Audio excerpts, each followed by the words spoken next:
Like me, a racing video game enjoyer, you'll probably always be asking yourself, like I am, constantly, what the hell happened to the arcade racing games? What the hell happened to my driving? Where are the games like Blur? What about Burnout with the crazy crashing? Yes, we have Mario Kart, but like, it's kind of not my... I'm gonna be honest, this is something that's always confused me for a couple of reasons. The first one, all you've got to do is very quickly check Steam, and you'll very quickly see at the top of the chart Grand Theft Auto.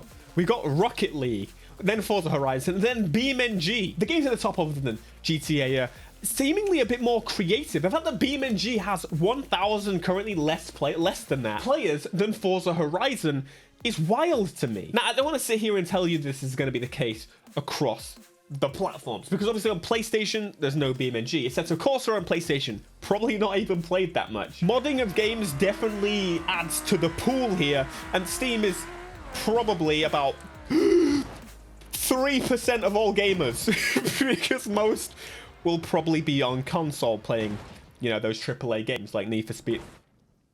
Yeah. But what's amazing to me overall is that GTA absolutely dominates when it comes to cars and racing still. Now hear me out. I love me some racing games, but I also love GTA. And the thing is, GTA doesn't have licensed cars. You can easily mod licensed cars into GTA, and so you can, you know, get the best of both worlds if you really, really wanted to. But base GTA we're talking about here. How does base GTA got drift scoring? Forza Motorsport doesn't have it. How does it have drift handling like this? Need for Speed still doesn't have it. Of course, Theo, obviously, the game makes a lot of money. It's the biggest IP in the world. But I can bet you, for sure, the Rockstar spends less money building these cars than most other game developers. And why is that?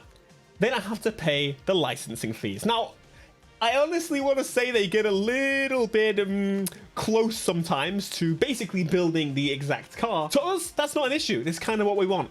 To the car manufacturers that, you know, you might work with in the future, for example, if you're EA, this would probably not be the best thing. But my point today is you can make an incredible racing game experience without having licensed cars. How has GTA got drag racing and none of the new racing games, other than maybe The Crew, that kind of just doesn't really use it, have drag racing? It kind of bothers me, to be honest. Something that came up a while ago that you might remember. Activision literally went to court to take on Humvee GM to have the Humvee in Call of Duty. And General Motors lost.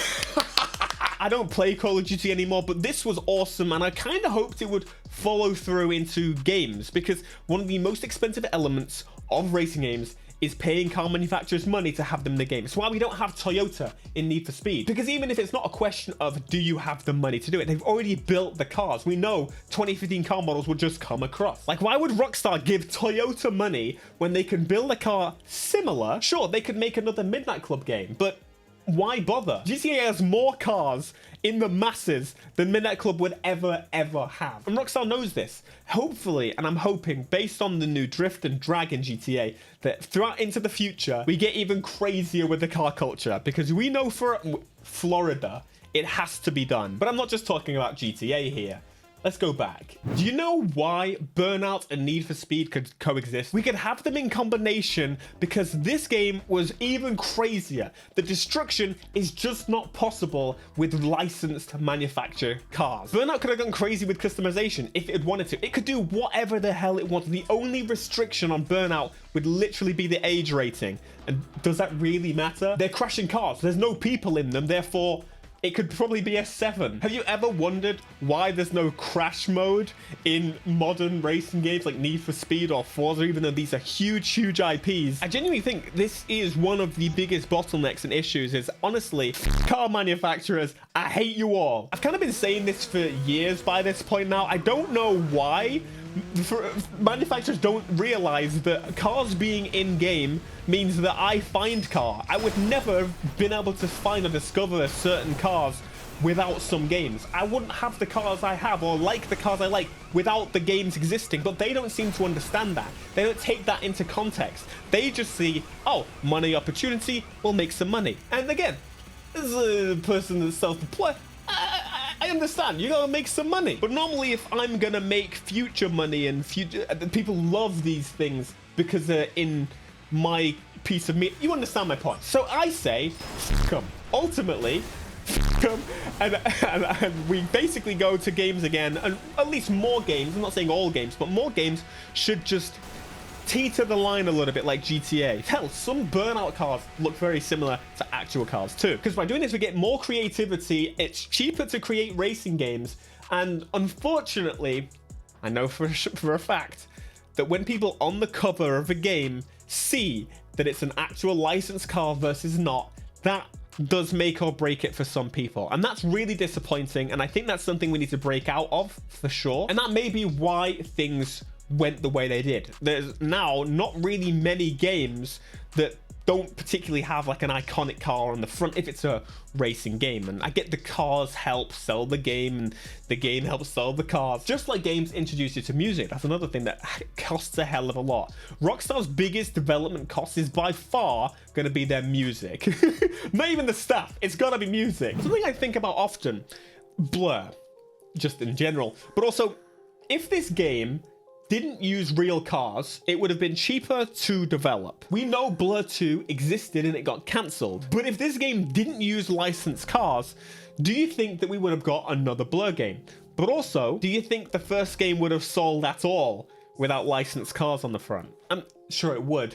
That's a bit over the top, but you understand my point. It's a difficult balance because the only IP I think that jumped from not real cars to real cars, kind of changing that, was Midnight Club, and that's a fine change, but the other way is a little bit more difficult. But I do think what would be really cool is to start to see some manufacturers, just like Ivory Tower have, if the game requires licensed IP, how about we include some non-licensed stuff? The Diamond P12, again, Burnout had non-licensed cars, but the Diamond P12 and things like that could really just see themselves placed into games with licensed cars, like the Beck Customs. I know it's an actual vehicle that was built by people, but it still wasn't a real car to me. Now, I actually was a little bit mixed on the power-ups in this game, but because it launched from the go and it wasn't Need for Speed and they added them in later and it's like, what the hell are you doing? I actually didn't hate them. It was a nice, creative, fun bit of gameplay. But this topic is always on my mind because I'm in the camp of like, I don't care if they're licensed or not, I will buy the game. If the game is fun, I'm gonna do it anyway. But I think I use this as just a question to you guys. Does it matter to you? Do you want to see more unlicensed games again? Unlicensed car games? Or are you fully in the camp of every game, every car game needs to pay the manufacturers? The manufacturers need the money. They haven't made enough scamming people out of these cars that degrade after about 5 seconds these days. Right, I need some help. I'm gonna die. Oh, I love this game so much. Prepare! Let's freaking get it. If Midnight Club didn't go to licensed cars, would it have still lived to this day? I think so. Can you imagine they would just use GTA car models and make it a specific racing game? That would be so good. Oh man. I really just hope they blend more realistic car features and gameplay into the next GTA so we can properly enjoy it a little bit more. The thing I like the racing, it's fine, but overall I would rather go on a racing game. But I think they could actually scare the genuine racing games, because if they do it right, how dare you? Piss, piss, piss, piss, piss, piss. Ow! I picked up that shield! That was my shield! Come on, I should have got the bolts. I should have got the bolts. There was a chance there, and I've absolutely ruined it. Wait! No, I haven't! Let's go! Absolutely smoked it.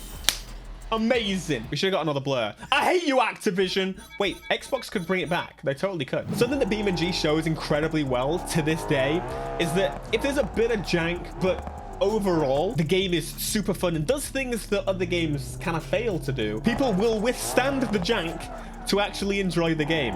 And that's kind of how I've always felt. Including with my driving. Or I guess you with my driving, because you're still here. Incredible, right? For the 2 or 3 people that are saying, what do you mean? BeamNG is the most solid game ever.